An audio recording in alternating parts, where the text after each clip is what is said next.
Ketahuilah sesungguhnya orang-orang sebelum kamu dari ahli kitab Yahudi dan Nasrani terpecah menjadi 72 golongan, dan sesungguhnya umat ini akan terpecah belah menjadi 73 golongan. Adapun yang 72 akan masuk neraka dan yang satu golongan akan masuk surga, yaitu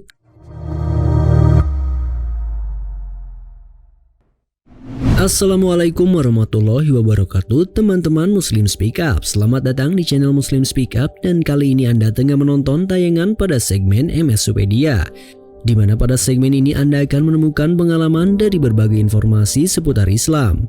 Dan di video kali ini kita akan membahas tentang Islam yang benar ada di mana.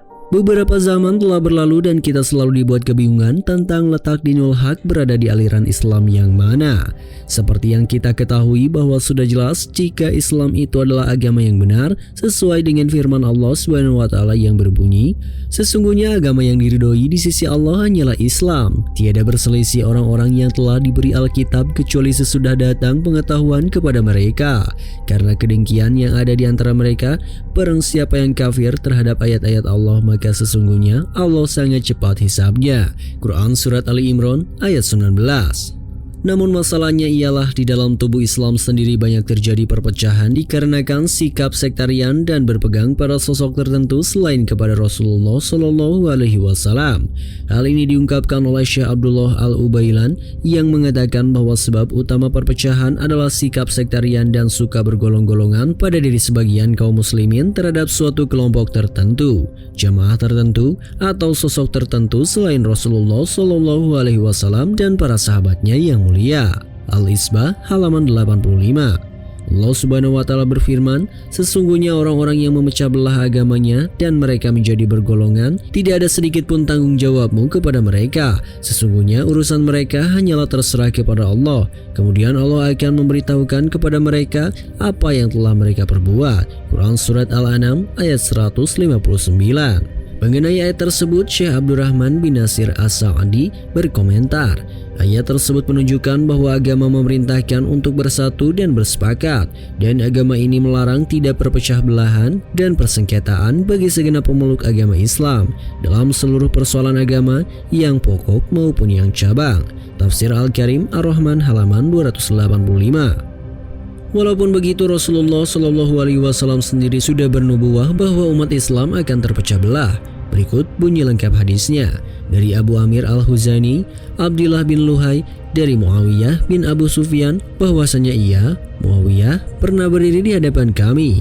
Lalu ia berkata, ketahuilah sesungguhnya Rasulullah SAW pernah berdiri di hadapan kami. Kemudian beliau bersabda, ketahuilah sesungguhnya orang-orang sebelum kamu dari ahli kitab Yahudi dan Nasrani terpecah menjadi 72 golongan, dan sesungguhnya umat ini akan terpecah belah menjadi 73 golongan.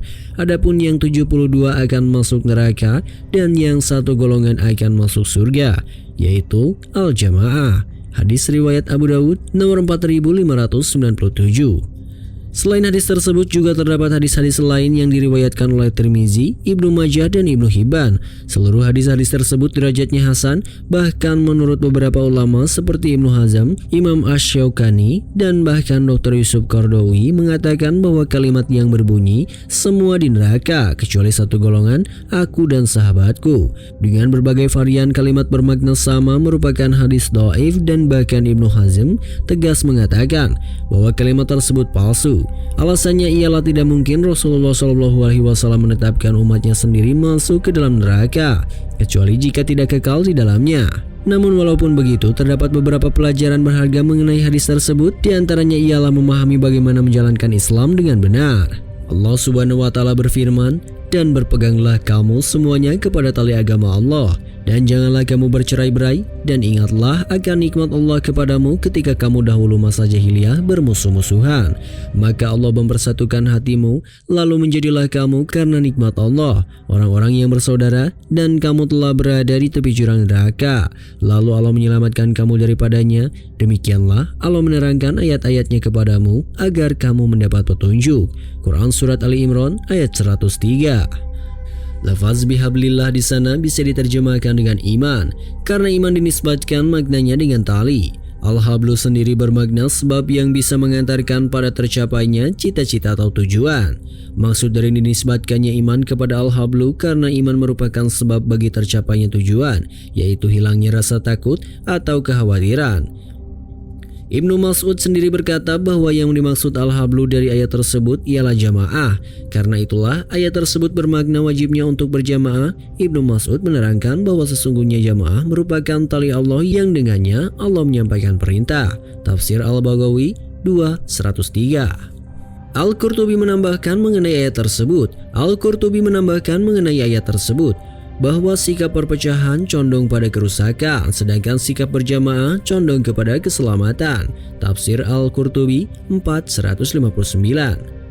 Sikap berjamaah yang dimaksud kedua mufassir tersebut ialah berpegang teguh pada kebenaran, sedangkan kebenaran yang dimaksud ialah Ahlus Sunnah wal Jamaah, yaitu mengikuti sunnah Rasulullah SAW dan bersatu dalam jamaah. Seperti yang diungkapkan dalam hadis Saqalain, yaitu hadis yang menyatakan dua perkara berharga. Keduanya harus menjadi pegangan umat Islam sehingga tidak akan tersesat selama-lamanya. Hadis tersebut berbunyi, sesungguhnya aku telah meninggalkan untuk kalian sesuatu yang sekiranya kalian berpegang teguh kepadanya, niscaya kalian tidak akan tersesat sepeninggalku.